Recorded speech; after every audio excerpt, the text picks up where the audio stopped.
Apesar da promulgação das novas regras da lei eleitoral valendo para 2020, ainda restam algumas dúvidas. Por isso, nós trouxemos de novo aqui nos estúdios da TV Dourados News, Dr. Noemir Felipeto, especialista em direito eleitoral. Promulgada, e agora, Felipeto? Agora, eleição no dia 15 de novembro, Antônio Carlos. Por que eleição dia 15? Porque houve essa proposta de emenda à Constituição Federal e o que essa proposta trazia? Para que a eleição fosse adiada em 42 dias e qual que era o objetivo? Após reunião de médicos sanitaristas, de líderes de diversos partidos e do próprio TSE, para fazer com que todos esses setores se enquadrassem melhor e se acostumassem com o problema que nós estamos vivendo, que é o problema da pandemia. Então, ganha-se 42 dias para que todo mundo possa se preparar. A própria Justiça Eleitoral, as pessoas que trabalham com eleição e, principalmente, o próprio eleitor. Esse foi o motivo principal. Servidor público já tinha se afastado. Imprensa também, membros da imprensa tinham se afastado, mas tem uma modificação aí, né? Vamos agora com relação aos calendários eleitorais. O que essa proposta de emenda à Constituição trouxe? Além da mudança, Antônio Carlos, na data da eleição, tanto para o primeiro como para o segundo turno, 15 de novembro e 29 de novembro, ele alterou os prazos do calendário eleitoral. Aqueles prazos que nós chamamos de prazos pretéritos, que já haviam sido cumpridos. E eu cito, por exemplo, aqui, as filiações partidárias. Você precisaria de 6 meses para estar afiliado e esse prazo encerrou-se lá no mês de abril ainda. Então, encerrou-se esse prazo no mês de abril. O que aconteceu? Já terminou esse prazo, não tem como voltar atrás, retroagir. Aquele servidor público, por exemplo, que estava enquadrado naqueles prazos de 6 meses ou de 4 meses para se afastar das suas funções de funcionário público para concorrer à eleição. Por exemplo, o secretário municipal, o secretário de Estado.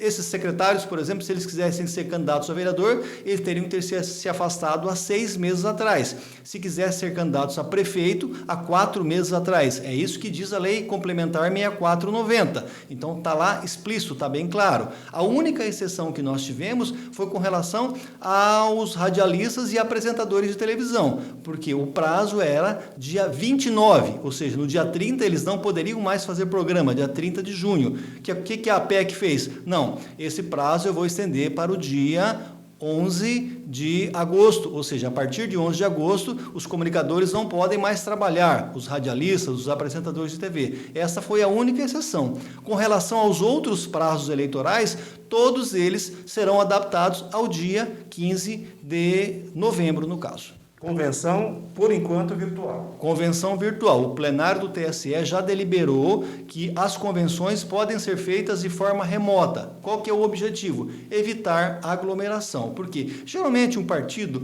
quando ele fazia a sua convenção, ele dava o pontapé inicial para a campanha política, basicamente. Tinha lá aquelas discussões intrapartidárias, marcava-se o dia das convenções. Geralmente, na Câmara Municipal, ou numa escola, ou num clube, aí os filiados, os simpatizantes iam lá para acompanhar, mas quem efetivamente vota para saber se aquele partido vai lançar candidato a prefeito, a vice-prefeito numa determinada coligação ou só candidato a vereador, são os convencionais, cerca de 10, 20, no máximo 40 pessoas, dependendo do estatuto do partido. O que aconteceu? Agora o TSE determinou e sugere que essas convenções sejam feitas de forma remota. E como é isso? Por exemplo, você cria um grupo de WhatsApp.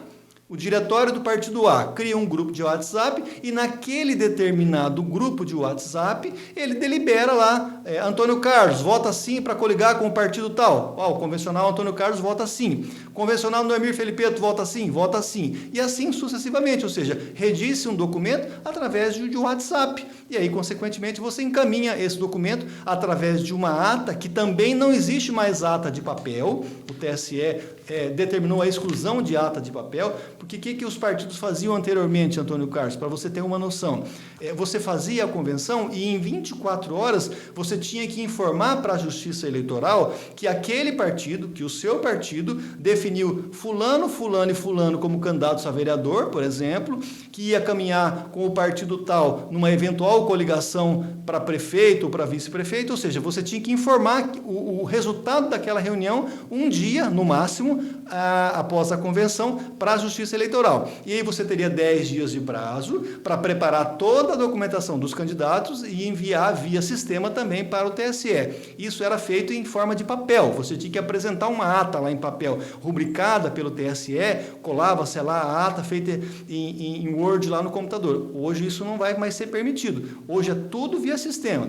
Resumindo, o partido faz a sua convenção de forma remota, com aquelas informações todas, imprime-se aquele documento, alguém vai lá e colhe a assinatura dos convencionais, escaneia esse documento e informa ao TSE, sem ter, infelizmente, em virtude da pandemia, aquela festa democrática que era as convenções partidárias. Propaganda no rádio e na televisão.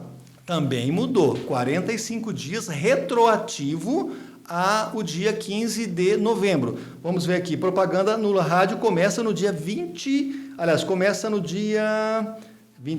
de setembro, exatamente, dia 26 de setembro é o último dia para você registrar as candidaturas e automaticamente começa a propaganda eleitoral, ou seja, 45 dias antes do pleito. A propaganda no rádio não, a propaganda política, a propaganda no rádio são 35 dias, 45 dias de propaganda geral, do candidato efetivamente dizendo que ele pode pedir votos, que ele efetivamente diz que ele é candidato, depois de ele ter o seu nome homologado pela Justiça Eleitoral, aí ele pode já fazer a propaganda, e a propaganda no rádio e na TV 35 dias antes.